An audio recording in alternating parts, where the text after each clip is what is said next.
Well, hello there, ladies and gents. I'm Tammy Sipniewski, your crypto queen. Thank you so much for popping by my channel. Remember, not financial advice. This is strictly for entertainment purposes only, but to remind you to only buy on that red candle. And it finally happened, SafeMoon Sunday, and being a new token holder myself, I wanted to tune in to see if I could, glean some kind of new information from everything that's going on. And the whole AMA was strictly about SafeMoon V2. That's it. Now, being an AMA, of course, that means that people get to ask questions, ask me anything. So one of the questions was, why is V2 happening? Why do we even need to do this? Why don't we just stay with this token? So when the token was minted, of course, you have to have a smart contract that goes along with that. It sounds to me like their original smart contract was restrictive as far as what it allowed it to do and different partnerships and end goals.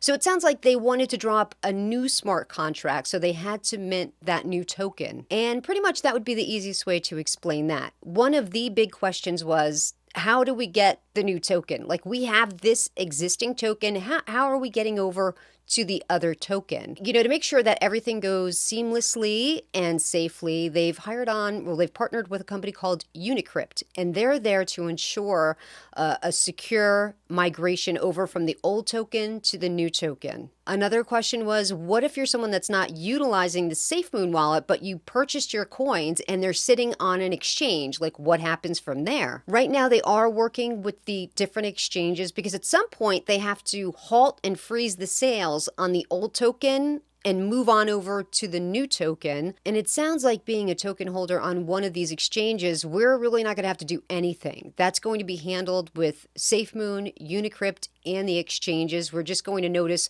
perhaps a name change, but that shouldn't change the amount of tokens that we have. One of the things that we really didn't get definitive details on were, what are going to be the fees? Are there going to be any fees associated with this? How is that going to be handled? I don't understand that, because he did mention that in the long run with this new token, they're considering minting an extra 10% to try to cover some of the fees. For me, it wasn't very clear as to why they'll be minting 10% more tokens, whether that's, is that going to be rewarded to long-term holders? Is that going to make up for any fees that might be associated with the migration? It was unclear, but I'm sure, in the upcoming weeks that will be cleared up, because I'm sure more people are going to be asking about that. And it could totally just be me. Maybe I missed the whole thing. So maybe if you know, you can leave a comment and I will pin your comment at the top. Looking at the comments post AMA, it was a mixed bag. There were some people who were, we're going to the moon, and there were some people who were very upset because they expected some bigger news. They wanted news on the exchange and just other things because they felt like they have been promised a lot along the way, especially, expect to see big things by end of year. And they kind of feel like it was a little bit of a letdown that there wasn't more news. One of the things he did say, though, was that John is taking some much needed rest, but when he comes back, he is going to have some kind of big news with different partnerships.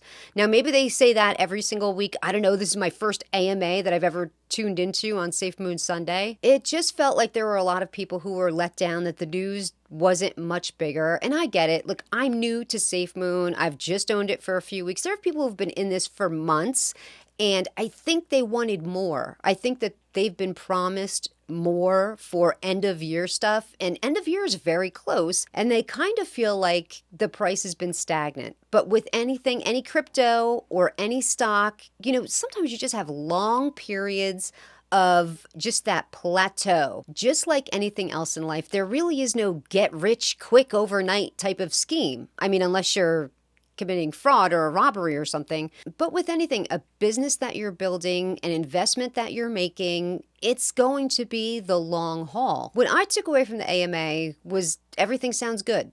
Everything sounds good to me so far, but like I said, I'm a new token holder. This is my very first AMA that I've tuned into. Who knows? Maybe a year down the road, I'm listening to another AMA and I'm like, yeah, I've heard all this before. But we don't know. So we just have to hang in there. We have to be patient, give these guys some time to get, their ducks in order, let the migration happen, and we'll see what happens from there. One of the things, the positive things about SafeMoon is the community. Yesterday was my first video that I had done on SafeMoon, and everybody was just so welcoming. They were like, oh, you have tokens, you're part of the army now, you're family, welcome, this is gonna be great.